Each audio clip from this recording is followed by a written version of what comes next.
Hey, it's all with another video.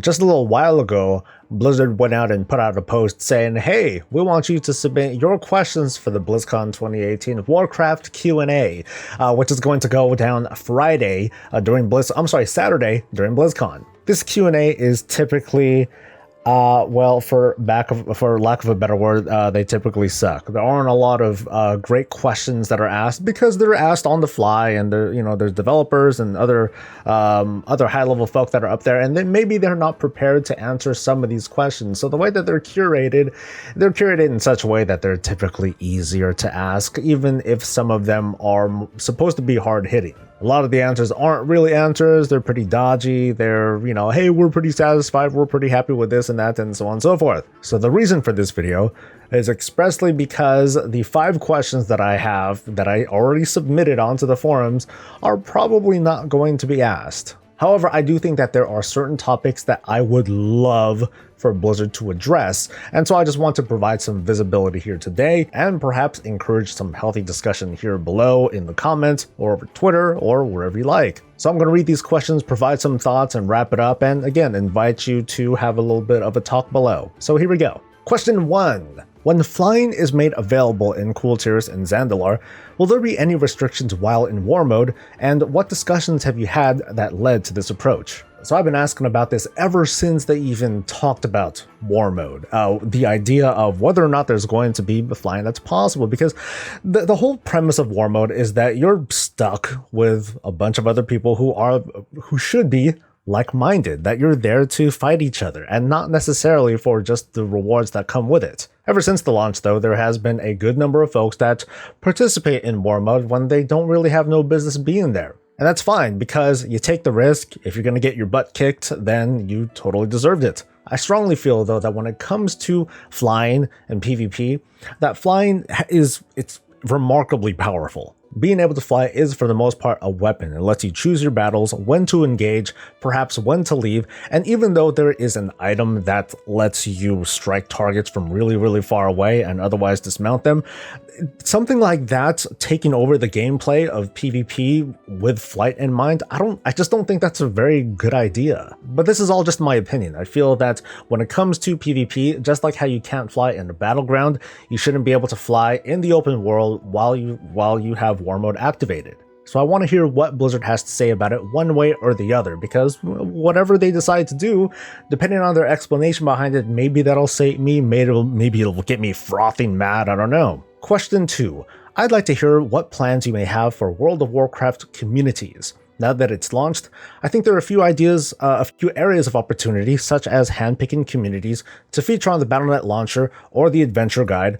or an in-game search option. I want to be a big fan of communities, even though I myself have failed to cultivate my own community because I spend pretty much all my time making content and doing all that stuff. So I suck at it. I'm not the best person to talk about this, but I do feel strongly for communities, and I think that communities as a system is being hamstrung by the severe lack of exposure. The only way to expose your community is by word of mouth, and the only kind of word of mouth that you have really is whenever you're in trade chat, or if you're in a pug or in an LFR or wherever, and you're spouting off about your community. I mean, that's one way to go about it, and if you're aggressive enough, cool, you can go that route. But I do think that if they had some sort of searchable functionality, or if they were to feature communities in the Battle.net launcher, or when you first log in, you open up your adventure guide and then it says, hey, here is a featured community that you might be interested in, something that Blizzard handpicks. And of course, you can opt out of getting that notification because you don't want it to freaking bother you, but letting the game kind of give a little bit of a nudge to let communities help grow and foster more members, I think that would be a good thing. From there, it's going to be up to the community manager or runner, such as myself, to make sure that community thrives or becomes just a dead place to go to, which unfortunately mine is, because I'm just not doing a very good job with it. So I want to hear more. Blizzard hasn't really peeped about it ever since the launch, and that's kind of disappointing. Third question, is it possible to do a visual pass on Tabards? Some of the older Tabards could use an upres, and in my opinion, unlike updating legacy armor and weapons, a look at Tabards doesn't take too much away from other work. I'm being greedy. The only reason that I'm asking this is because I want the Tabard of the Shattered Sun to be updated, because it looks like doo-doo compared to the newer tabards, and yeah, that's all I really want. But I don't think that this is a huge thing to ask. I mean, it's just tabards. It's a smaller subset of items than, say, tier armor or weapons and whatnot. And I would say that most of the tabards are doing okay. I would say from like Wrath of the Lich King and further back, that's where they should at least take a look and pick and choose. Hey, you know what? Let's take some of these and update them, bring them up to like 2019, 2018 standards. Question 4. It's been a while since Blizzard's vision of player housing with garrisons, which had its ups and downs. What do you think of a more traditional vision of player housing that's focused on the player economy and being evergreen content?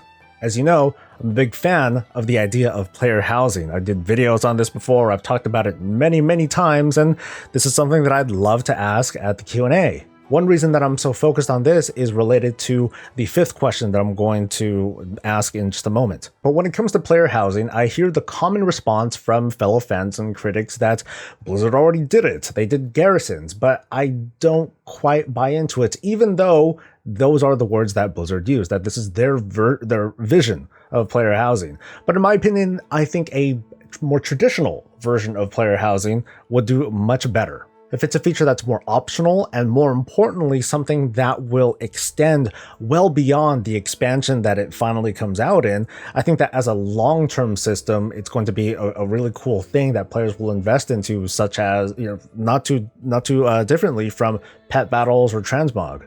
And question 5. Since Warlords of Draenor, we've seen a shift towards temporary systems like garrisons, artifacts, and Azerite armor, which has received some criticism because it feels like our characters are not growing.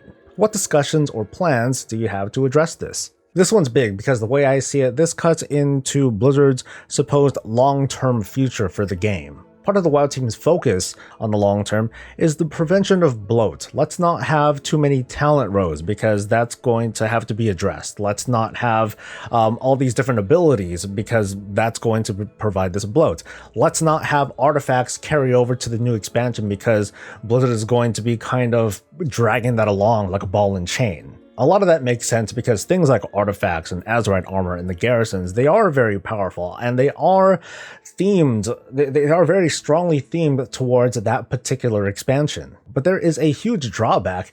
Without the garrison, without the artifact, without the Azerite armor, what are our characters? It almost feels like they've peaked in Mists of Pandaria. Of course they have not. Our characters had commanded garrisons, they've led class orders, they've fought titans and everything, but what's there to really show for it other than titles and achievements and transmog and such? There's a spattering of things that follows us, abilities that had come from the artifact weapons or the legendary armor that we had abandoned. But is this okay? Is this entirely Blizzard's intention for this long term? Is the World of Warcraft meant to feel like a different game from expansion to expansion? And more importantly, for those of us who jump around or leave the game and come back, is it okay that the efforts that Blizzard had put into this particular expansion, it's going to be completely nullified because we boosted our way through it? So those are the questions that I have, and if you're up for it, I'm going to have links to all those questions that I'm asking below. They're written like word for word, and if you want to upvote them and try to get more visibility, if you think that these questions should be asked at BlizzCon other than all the other stuff that's already probably going to be asked, like why are professions bad?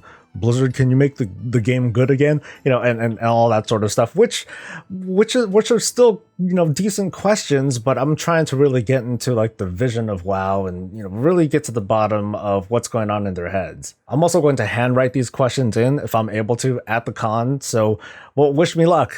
We'll see if we'll see if you see me on stage at the Q&A on Saturday. Anyway, that's going to be it from me. Please help out the channel the best way you know how so I can keep giving you more of this and all things Warcraft. I'll see you next time, and until then, stay safe, stay happy, and as always, stay breezy.